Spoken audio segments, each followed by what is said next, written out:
Okay, we're having a conversation.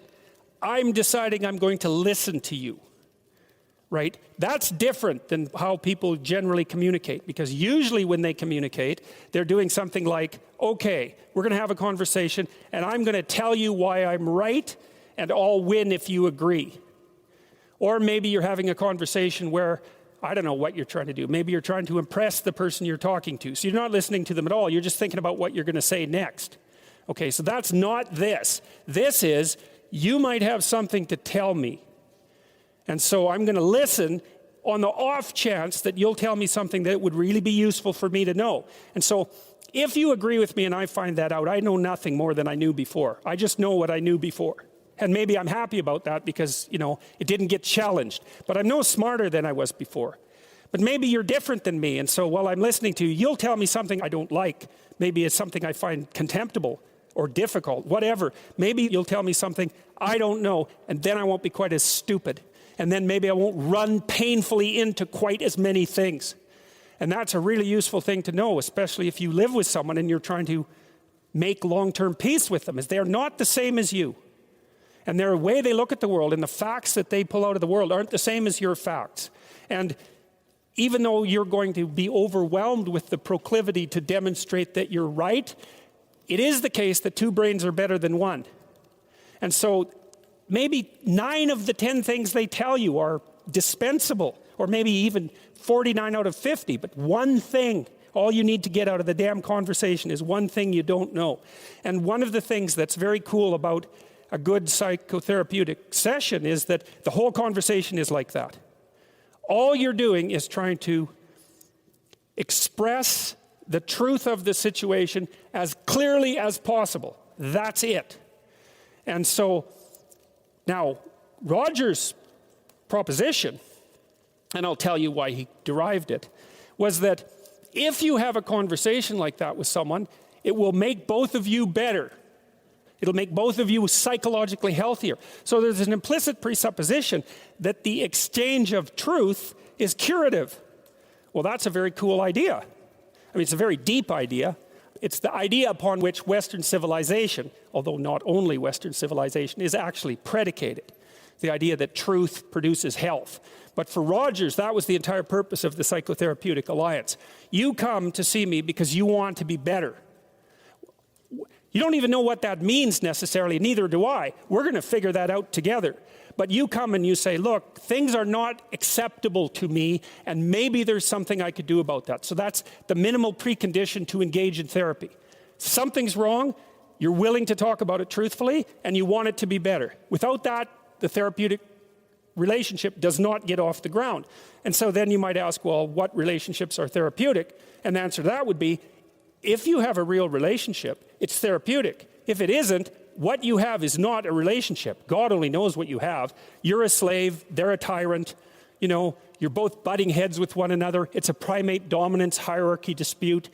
Oh, I don't know, you're like two cats in a barrel or two people with their hands around each other's throats. But what you have is not a relationship. One of the things I try to do in my therapeutic sessions is, first of all, to listen, to really listen. And then, while I listen, I watch. And while I'm listening, things will happen in my head. Maybe I'll get a little image of something, or I'll get a thought or a question will emerge, and then I'll just tell the person what that is.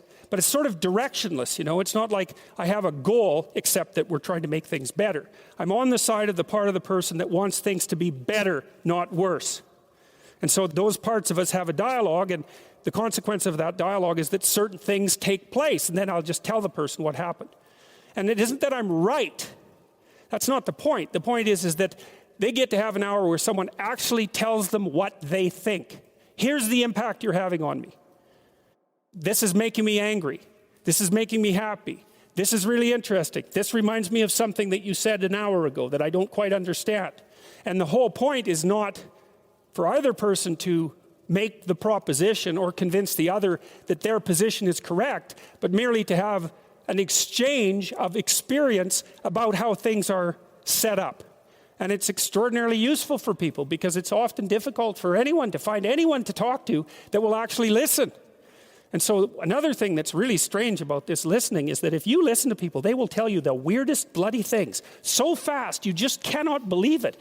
So if you're having a conversation with someone and it's dull, it's because you're not listening to them properly, because they're weird. They're like wombats or albatrosses or rhinoceroses or something. Like, they're strange creatures. And so if you were actually communicating with them and they were telling you how weird they really are, it would be anything but boring. And you can ask questions. That's a really good way of listening. But one of Roger's points is, well, you have to be oriented properly in order to listen. And the orientation has to be, look, what I want out of this conversation is that the place we both end up is better than the place we left. That's it. That's what I'm after. And if you're not after that, you got to think, why the hell wouldn't you be after that? What could you possibly be after that would be better than that? You walk away smarter and more well-equipped for the world than you were before you had the conversation, and so does the other person. Well, maybe if you're bitter and resentful and angry and anxious and, generally annoyed at the world, then that isn't what you want. You want the other person to walk away worse, and you too, because you're full of revenge. But, you'll get what you want if you do that. So we know from our research that such empathic understanding with a person, not about him, is such an effective approach that it can bring about major changes in personality. Some of you may be feeling that you listen well to people and that you have never seen such results. The chances are very great that you have not been listening in the manner that I've described. Fortunately, I can suggest a little experiment that you can do to test the quality of your understanding. The next time you get into an argument with your wife or your friend or a small group of friends, stop the discussion for a moment and, for an experiment, institute this rule. Each person can speak up for himself only after he has first restated the ideas and feelings of the previous speaker accurately. What accurately means is they have to agree with your restatement. Now, that's an annoying thing to do, because if someone is talking to you and you disagree with them, the first thing you want to do is take their argument, make the stupidest possible thing out of it that you can. That's the straw man, and then demolish it. It's like, so then you can walk away feeling good about it, and you dominated them really nicely. But that isn't what you do. You say, okay, well, I'm going to take what you told me, and maybe I'm even going to make your argument stronger than the one you made. That's useful if you're dealing with someone that you have to live with, because maybe they can't bloody well express themselves very well, but they have something to say. So you make their argument strong. All right, then you see what this would mean.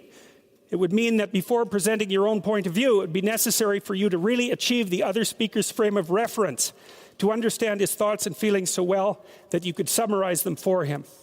Sounds simple, doesn't it? But if you will try it, you'll find that it's the most difficult thing that you've ever done.